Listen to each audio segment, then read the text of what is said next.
আপনারা নাম শুনছেন আবু জাহেল? আবু জাহেল নাম শুনছেন? আবু জাহেলের আরেকটা ভাই ছিল, আপন ভাই, মায়ের পেটের ভাই, হারেস। আর এক মার পেটের দুই ভাই, হারেস। আবু জাহেলের মায়ের বাবার কাছে বিয়ে হওয়ার আগে আরেক জায়গায় বিয়ে হয়েছিল। আবু জাহেলের মায়ের ওই ঘরে আরেকটা ভাই আছে, নাম হলো আইয়াস। নাম কি? আইয়াস। আইয়াস হলো আবু জাহেলের মায়ের পেটের ভাই, কিন্তু বাবা আরেকটা। আইয়াস নবীজি হিজরত করার আগে, মদিনায় যাওয়ার আগে, নবীজির কাছে ইসলামের কথা শোনার পরে মক্কার মধ্যে ইসলাম প্রচার হচ্ছে, নবীজির প্রতি জুলুম হচ্ছে, মুসলমানদের প্রতি জুলুম, বেলাল রাদিয়াল্লাহু প্রতি জুলুম, জাহিদ রাদিয়াল্লাহু প্রতি জুলুম, আম্মার ইবনে ইয়াসির রাদিয়াল্লাহু, সুমাইয়া রাদিয়াল্লাহু আনহা, সাহাবীদের উপরে জুলুম আর জুলুম। তো আইয়াস আবু জাহেলের ভাই, তার নেতার ভাই, তার একটা দাপট আছে না? আমাদের দেশে এমপি মন্ত্রীর ভাই হইলে, প্রেসিডেন্টের ভাই হইলে তার একটা দাপট আছে না? আবু জাহেল হলো তৎকালীন জামানায় আরব দেশের মধ্যে সবচেয়ে বড় নেতার একজন। তার ভাই আইয়াস, তার একটা দাপট আছে না? তো সে একটা দাপটে সম্মানী মানুষ, কিন্তু নবীজির দ্বীন প্রচার তার কাছে খুব ভালো লাগে।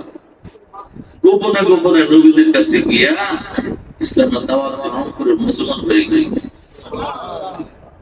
মুসলমান হওয়ার পরে দেখলেন যে আমি গোপনে গোপনে যতই থাকি, মানে চাঁদ যদি আকাশে উঠে বেশি সময় থাকে না, একসাথে প্রকাশ হয়ে যায় না, মেঘ কতক্ষণ থাকে? অল্প সময়।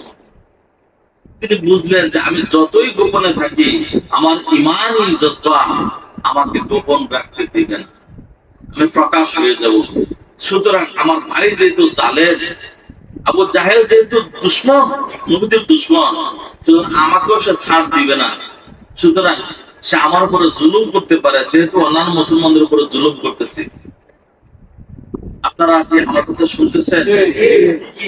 আইয়াস আবু জাহেলের কি লাগে বলেন তো? ভাই। আরেক মার ঘরে, আরেক বাপের ঘরে। হ্যাঁ, আরেক বাপের ঘরের একই মা। আইয়াস কি করলো? মক্কা থেকে হিজরত করে নবীদের আগে মদিনা চলে গেল। এখানে কি আছে? মা আছে, ভাই আছে, নেতৃত্ব আছে, সম্মান আছে, সম্পদ আছে, বাড়িঘর আছে, আত্মীয় স্বজন আছে, সবকিছু আছে। সবকিছু ছেড়ে দিল, বলেন তো কেন? নবীজির মহব্বতে মাকে ছাড়লো, ভাইকে ছাড়লো, সম্মান ছাড়লো, সম্মান, সমৃদ্ধি, সম্পদ সব ছেড়ে দিয়ে মক্কা থেকে মদিনায় চলে গেল। সন্তান যখন মায়ের কাছ থেকে চলে গেল, মায়ের কাছে এটা খারাপ লাগে না ভালো লাগে? মা যখন দেখলো সন্তান নাই, মা তখন পেরেশান হয়ে আবু জাহেলকে ডাক দিয়ে বলে, ও আবু জাহেল, মানে আবু জাহেল তো দেখেন আবুল হাকাম, এই আবু জাহেল এদিকে আসো, আরে সেদিকে আসো, তোমরা আমার সন্তান, তোমরা আমাকে জানো আমি আমার সন্তানের জন্য পেরেশান অবস্থায় আছি। আইয়াসকে আজকে কতদিন ধরে পাচ্ছি না, আইয়াসের মুখ চেহারা না দেখলে আমার কাছে অশান্তি লাগতেছে, আমি খাইতে পারতেছি না, ঘুমাইতে পারতেছি না, সন্তানের বিরহ যাতনায় আমি শেষ হয়ে গেলাম, তোমরা তাড়াতাড়ি আমার সন্তানরে আমার কোলে ফেরত দাও। মা যদি এরকম করে, সন্তানের কাছে ভালো লাগে? সন্তান মায়ের এই ব্যথা ভালোবাসা অনুভব করে কিনা? আইয়াসের কাছে কিটা আছে কিনা? আইয়াসও ভালোবাসে মাকে, কিন্তু আইয়াসের ভালোবাসা এই পরিমাণ যতক্ষণ আমার নবীজির পক্ষে সুযোগ থাকবে ততক্ষণ। আইয়াস মক্কা থেকে মদিনায় চলে গেল। আইয়াসের মা আবু জাহেলকে ডাক দিয়ে বলে, বাবারা, তোমরা যতক্ষণ পর্যন্ত আমার ছেলে, মানে তোমাদের ভাইকে আমার কাছে না আনবা, আমি তাকে না দেখবো, ততক্ষণ পর্যন্ত আমি আমার মাথা ছাদের ভিতরে দিব, মানে রুদ্রের মধ্যে পুরা সারকার হয়ে যাবো, তারপরও আমি ঘরের মধ্যে যাব না এবং কোনো কিছু খাদ্য এবং পানি পানাহার করব না। তোমরা আমার সন্তানে আমার কাছে এনে দাও, নতুবা আমি আমার জীবন এইভাবে দিয়ে দিব, তবু আমি ঘরের মধ্যে যাব না আর কোনো খাবার খাবো না। মা যখন আল্লাহর কসম করে এই কথা বলছে, কি বলছে? আল্লাহর কসম। ওই জামানার লোকেরাও আল্লাহকে মানত, কিন্তু নবীকে মানত না। সবাই বলছেন আমি আল্লাহর কসম করে বলি যতক্ষণ পর্যন্ত আমার সন্তানকে আমার কাছে না আনবা ততক্ষণ পর্যন্ত আমি খাবো না, ছাদের ভিতরেও যাব না। আবু জাহেলকে আরে সর্বনাশ, এই ছেলের জন্য কি আমার মা হারাবো না?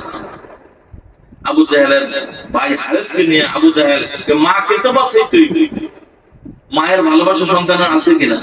আবু জাহেল মক্কায় খুঁজতে খুঁজতে ওপারে জানলো আসলে সে গোপনে মুসলমান হয়ে গেছে, এই জন্য সে মক্কায় নাই, ভয়ে তোমার আমার ভয়ে সে মদিনায় চলে গেছে।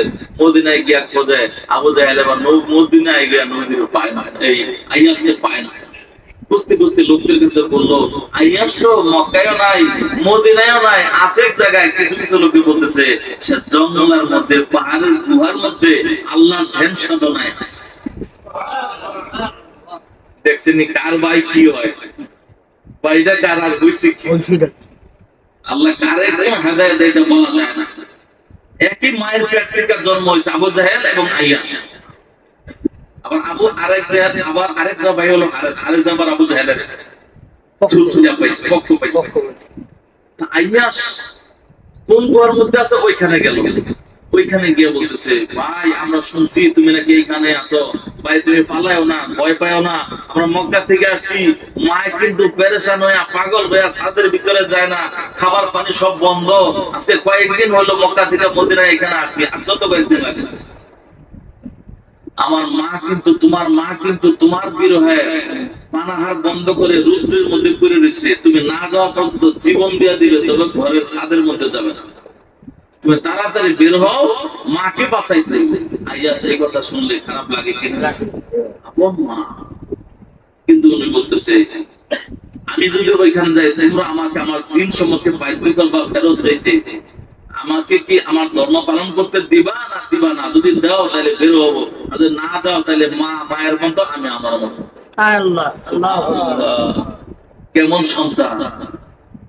তখন বলল ভাই তুমি চিন্তা করো না, তোমার ধর্ম তুমি পালন করবে। আবু জাহেল বলতে পারতেছে মাকে তো বাঁচাইতে, ভাই তোমার ধর্ম তুমি করবা, আমার ধর্ম আমি করবো, তুমি চিন্তা করো না, মা মারা যাবে, তোমার আমার মা তো একটা, তোমার মা যেটা আমার মা ওইটা, মাকে বাঁচাই দেবে। বাবা ভাই তুমি তাড়াতাড়ি বের হও, তোমাকে কিছুই করবো না, তুমি তোমার ধর্ম পালন করো, আমি তোমার ওয়াদা দিলাম কিছু করবো।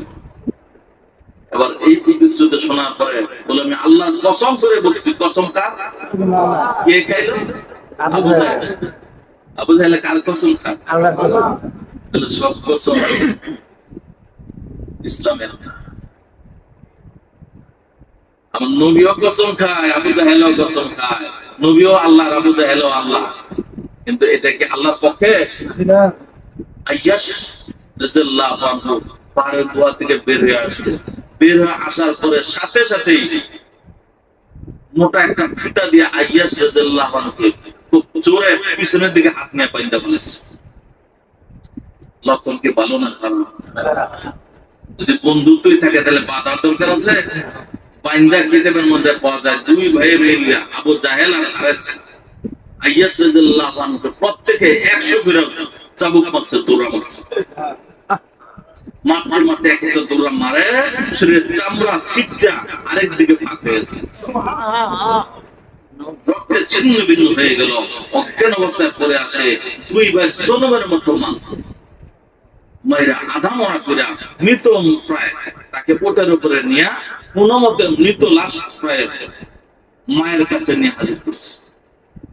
তোর তোলার জন্য আজকাল এত হয়রানি, পুরাটা মক্কা খুঁজলাম, মদিনা খুঁজলাম, জঙ্গল গুহা খুঁজে পরে বের করলাম, হ্যাঁ বলে এখনো নবী ছাড়বো না। তোমার কথা বললাম যে তুমি না খাদ্য পানি সব ছেড়ে দিছো, তুমি একটা মা, তুমি তার জন্য এমন পাগল যে তোমার জন্য পাগল না হইয়া এই কিসের জন্য এইগুলি করে? সদরমতে কি হয়েছে? এই জন্য নাও তোমার বলারে তোমার দিছি, এখন তোমার যা ইচ্ছা। এখন মা সন্তানের জন্য মায়া লাগে কিনা? মা যখন সন্তানের রক্তাক্ত অবস্থা দেখছে মায়ের দিল নরম হয়েছে কিনা? কিন্তু পাষাণ হৃদয় মা বলতেছে শোন আইয়া, তোর ভাই আবু জাহেল যেটা বলছে এটাই ঠিক, তুই যদি ধর্ম মানস, যদি ইসলাম ধর্ম মানস, তা তোর বাদন আমি খুলবো না। যদি ধর্ম ছেড়ে দেস ইসলাম যদি ত্যাগ করো তাইলে তোমার বাঁধন ছেড়ে দিব, তুমি সম্মানের সাথে থাকবো। আইয়াজ বলছে আমার জীবন যাইতে পারে, মা ছাড়তে পারি, ভাই ছাড়তে পারি, দেশ ছাড়তে পারি, জীবন দিয়ে দিতে পারি, কিন্তু নবীদের কালিমা আমি ছাড়তে পারি।